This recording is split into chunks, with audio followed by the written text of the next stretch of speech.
प्रिय सत्संगी जनों, आप सभी का हमारे YouTube चैनल राम समाधि आश्रम संत थानेदार में हार्दिक स्वागत। प्रिय सत्संगी जनों, आप सभी ने अभी तक परम पूज्य श्री चच्चा जी महाराज के जीवन चरित्र श्री रघुबर चरितामृत के 8 भागों का श्रवण किया है।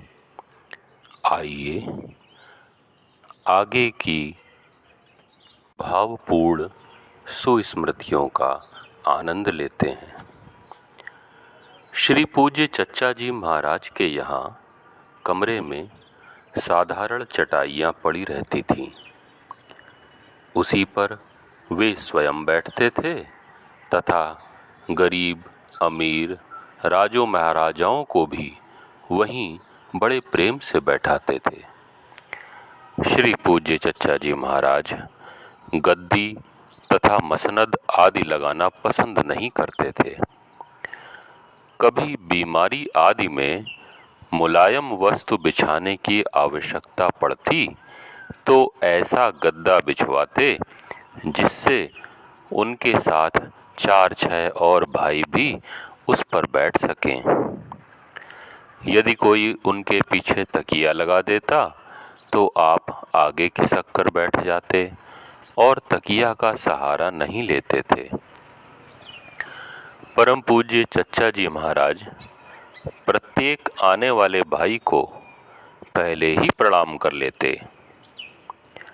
अनेकों बार यह प्रयत्न किया गया कि पीछे के दरवाजे से आकर पहले उनका अभिवादन कर लिया जाए, परंतु कभी भी ऐसा नहीं हो सका कि किसी ने पहले प्रणाम कर लिया हो। आपका व्यवहार ऐसा था जिससे कोई बड़प्पन या अभिमान प्रकट नहीं होता था। सबसे समान एवं भार्त्र भाव रखते थे। अपने को सबका सेवक समझते थे। एक बार बाबू भवानी शंकर जी श्री पूज्य चच्चा जी के पास आए हुए थे। शाम को उन्हें जाड़ा देकर बुखार हो गया। बैठक के सामने बरामदे में चारपाई पर लिटा दिए गए, लिहाफ ओढ़ा दिया गया। 9 बजे रात्रि के बाद जब सत्संगी भाई चले गए तब पूज्य चच्चा जी उठे और पैर तथा कमर दबाने लगे। कुछ देर बाद उन्हें होश आया। उन्होंने मुंह खोलकर देखा तो कहने लगे, अरे चच्चा, आपने यह क्या किया? पूज्य चच्चा जी महाराज ने उत्तर दिया, कोई हर्ज नहीं। अब तुमको भी हमारे पैर दाबने का अधिकार प्राप्त हो गया।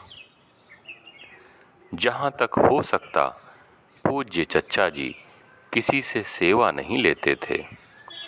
ना तो कभी पैर दबवाते थे और ना कभी पैर छूने देते थे। उन्हें अहंकार छू तक नहीं गया था और प्रत्येक व्यक्ति की सदा हाथ पैर से सेवा करने के लिए तत्पर रहते थे। यह तो था तन की सेवा का हाल। मन से सबके लिए प्रार्थना तथा दुआ किया करते थे और आत्मविद्या प्रदान किया करते थे। शास्त्रों का कथन है, सर्वेषामेव दानानं विद्यादानं विशिष्यते, सर्व विद्या प्रदानेषु ब्रह्म विद्या गिरीयसी। अर्थात सब प्रकार के दानों में विद्या का दान बढ़कर है और विद्यादान में ब्रह्म विद्या का दान सर्वोत्तम है। यही दान पूज्य चच्चा जी भी सदैव किया करते थे। धन की सेवा का यह हाल था कि 60-70 रुपए प्रति माह उचित पात्रों के पास भेजा जाता था। एक घटना का वर्णन है। एक बार एक सत्संगी भाई कहीं बाहर गए। वे एक हलवाई के यहाँ ठहरे। वहीं अपना सारा सामान रख दिया और दिन भर शहर में तमाम सरकारी काम में व्यस्त रहे। दिन भर के बाद जब रात को हलवाई के यहाँ आए तो उसके यहाँ गरम गरम पूड़ियाँ बन रही थीं। खूब पेट भर के खाईं और फिर वहीं एक चारपाई पड़ी थी, उसी पर सो गए। रात को लगभग 2 बजे उनकी आंख खुली। गला बुरी तरह सूख रहा था और प्यास इतनी जोर की लगी थी कि ऐसा मालूम पड़ा जैसे जान निकली जा रही है। उन्होंने चारों तरफ देखा, सब सुनसान था, कहीं कोई न दिखाई पड़ा। हलवाई भी अपनी दुकान बंद करके चला गया था। उन्होंने पहले तो सोचा कि उठकर कहीं पानी तलाश किया जाए, पर तभी उन्हें याद आया कि पास ही कुआं है जिस पर जगत भी नहीं बनी है। अंधेरी रात थी। इस डर से कि कहीं उसमें गिर न पड़े, वे उठे नहीं और पूज्य चच्चा जी से प्रार्थना करने लगे कि अब तो बचाइए, नहीं जान जाती है। थोड़ी ही देर में वे सो गए और स्वप्न में देखा कि कोई एक व्यक्ति उनके लिए एक गिलास शरबत लाया जिसमें केवड़ा इत्यादि पड़ा था। उसे पीकर उनकी तबीयत शांत हुई और चैन मिला। उन्होंने बताया उस शरबत का स्वाद कई दिनों तक मुंह में रहा। श्री पूज्य चच्चा जी महाराज अपने सेवकों का हर वक्त और हर जगह ख्याल रखते थे। पूज्य चच्चा जी महाराज कहा करते थे कि जो गुरु को गुरु कहकर पुकारता है वह अपना तथा गुरु दोनों का पतन करता है, और जो गुरु शिष्य को शिष्य समझता है वह भी दोनों का पतन करता है। वास्तव में गुरु को अपने परिवार का एक सदस्य समझना चाहिए। कबीर साहब ने कहा है, जैसी प्रीति कुटुंब से तैसी गुरुसन होए, चले जाहु बैकुंठ को हाथ न पकड़े कोए। इस पर श्री पेशकार साहब ने पूछा कि ये जो सत्संगी बैठे हुए हैं, आप इनको क्या समझते हैं? पूज्य चच्चा जी ने उत्तर दिया, मैं इन्हें पूज्य लाला जी साहब का स्वरूप समझता हूँ और बहुत नीचे उतर आता हूँ तो इनको अपना भाई समझता हूँ। वहीं पर पूज्य चच्चा जी के सुपुत्र बैठे थे। श्री पेशकार साहब ने पूछा, आप इनको क्या समझते हैं? पूज्य चच्चा जी ने उत्तर दिया, यह पूज्य लाला जी की औलाद हैं। ना तो नेह राम सो मनियत, सुहृदय सुसेव्य जहाँ लो। पूज्यपाद श्री चच्चा जी महाराज सबसे बहुत प्रेम किया करते थे। प्रत्येक व्यक्ति यही समझता था कि मुझको ही सबसे अधिक चाहते हैं। उनका ऐसा आकर्षण था कि 2-2, 4-4 घंटे हो जाने पर भी पता नहीं चलता था कि समय कहाँ गया। प्रत्येक व्यक्ति ऐसा बेसुध रहता कि किसी को दीन दुनिया की कोई खबर ही नहीं रहती थी। किसी ने सच कहा है, बेखुदी छा जाए ऐसी, दिल से मिट जाए खुदी, उनसे मिलने का तरीका अपने खो जाने में है। दीपक पहले अपने सिर में आग लगाता है और प्रकाशित होता है, तब उसकी प्रेम ज्योति में आकर पतिंगे अपने को लय कर देते हैं। आगे एक घटना का वर्णन है। पूज्य पेशकार साहब श्री प्रभु दयाल जी महाराज की परम पूज्य चच्चा जी महाराज से प्रथम भेंट। श्री पेशकार साहब बाबू प्रभु दयाल जी ने अपने एक लेख में, जो संत के किसी अंक में प्रकाशित हो चुका है, पूज्य चच्चा जी से प्रथम मिलन का जो चित्रण किया है उससे पूज्य चच्चा जी के प्रेम, भक्ति और सत्संग कराने के अनोखे ढंग का अच्छा परिचय मिलता है। उनके लेख का एक अंश नीचे दिया जाता है। थोड़ी देर में एक श्रीमान जी जो दोहरे बदन के, काली दाढ़ी, धोती और अचकन पहने, मुंह में सिगरेट दबाए, अजीब अवधूती भेष बनाए हुए पधारे। जो लोग उपस्थित थे दौड़ पड़े। चच्चा जी सलाम की आवाजें चारों ओर से आने लगीं और आप दोनों कर कमलों को उठाकर मुस्कुराते हुए धीरे धीरे अंदर चले गए। सब लोगों में ऐसी प्रसन्नता भर गई जैसे भगवान कृष्ण के मिलने से गोपियों में छा जाती है। जो सज्जन अंदर जा सकते थे वे दौड़ते हुए प्रसन्नता के साथ अंदर चले गए और जो नहीं जा सकते थे वे मेरे ही पास बैठे हुए प्रसन्न हो रहे थे और कह रहे थे, चच्चा आ गए, चच्चा आ गए।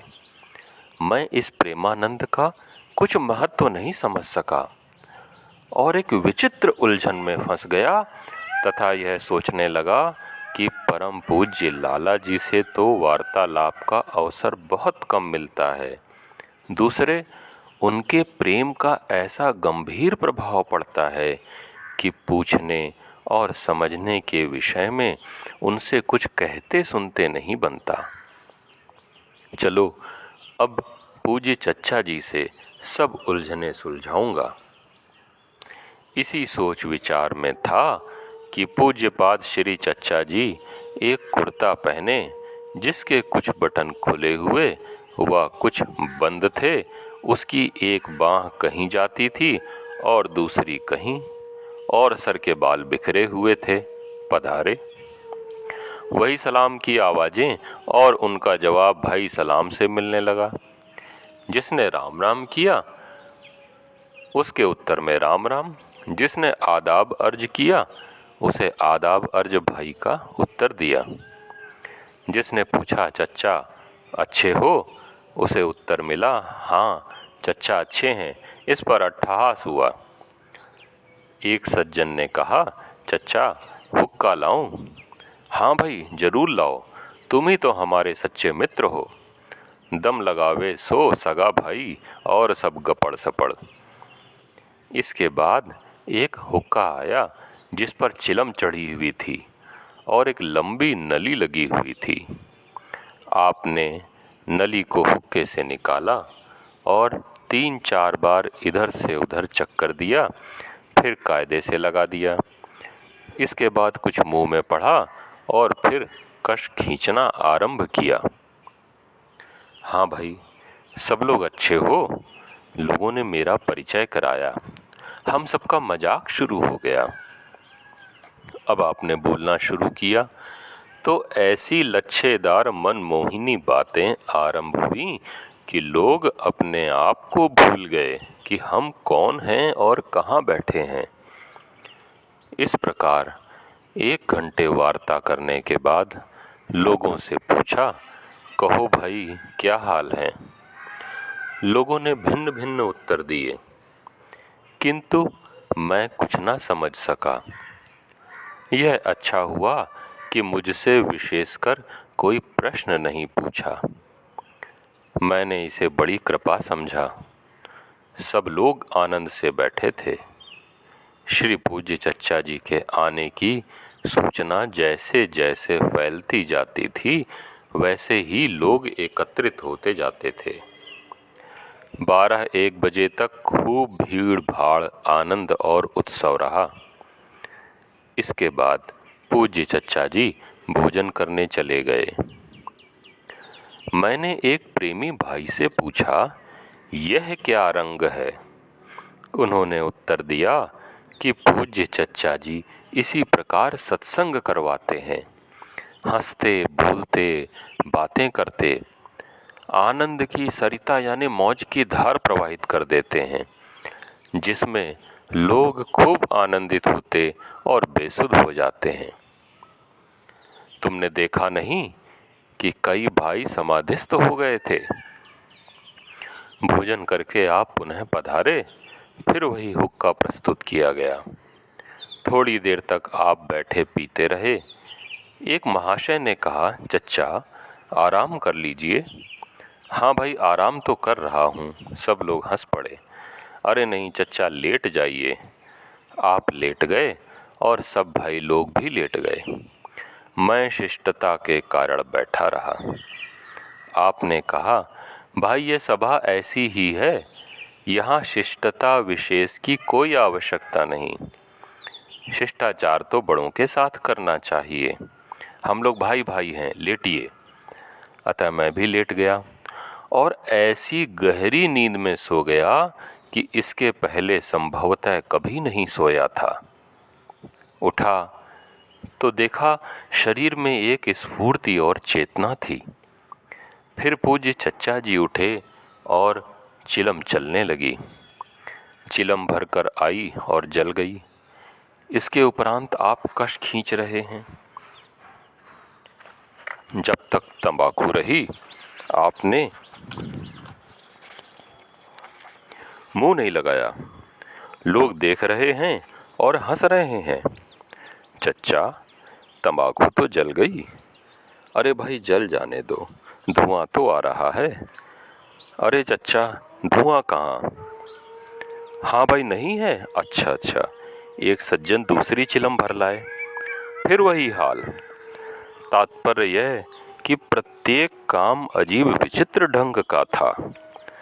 बात बेसिर पैर की पर लच्छेदार, ऐसी कि खत्म होने को नहीं आती। दिन भर अवसर की प्रतीक्षा में रहा, किंतु यहाँ तो प्रश्न करने का अवसर ही नहीं मिला। सारा दिन बातें सुनते और सत्संगी लोगों के साथ कह कहा लगाने में समाप्त हो गया। पूज्य लाला जी के कचहरी से आने का समय हुआ तो जरा लोग सावधान हुए और ठट्ठेबाजी बंद हुई। श्री पूज्य लाला जी कचहरी से आए, कमरे में कपड़े उतारकर अंदर चले गए। शाम का नित्य नियमानुसार लोगों का सत्संग कराया। हम सब भोजन करके आराम करने लगे। पूज्य चच्चा जी के लिए भी बाहर एक चारपाई आई, लेकिन उनके प्रेमी उनको घेर कर बैठ गए। थोड़ी देर तक मैं भी बैठा रहा, परंतु निद्रा देवी ने विवश कर दिया और चारपाई पर लेट गया तथा 1-2 बजे के लगभग सो गया। आंख खुली तो देखा कि महफिल खूब गर्म है और हुक्के का दौर चल रहा है। पूज्य चच्चा जी को लोग यूं ही रात रात भर घेरे बैठे रहते थे और आप इसी प्रकार प्रसन्नता से बातचीत करते हुए एक रस बैठे सबको प्रसन्न किया करते थे। ओम शम। बंधुवर, अगर आपको ये वीडियो और प्रयास अच्छा लगा हो तो आप हमारे YouTube चैनल राम समाधि आश्रम संत थानेदार को लाइक, सब्सक्राइब और कमेंट करने की कृपा करें। ज़्यादा से ज़्यादा शेयर करें और एक विनम्र निवेदन है कि आप वीडियो को पूरा सुना करें और कमेंट करके ये अवश्य बताएं कि वीडियो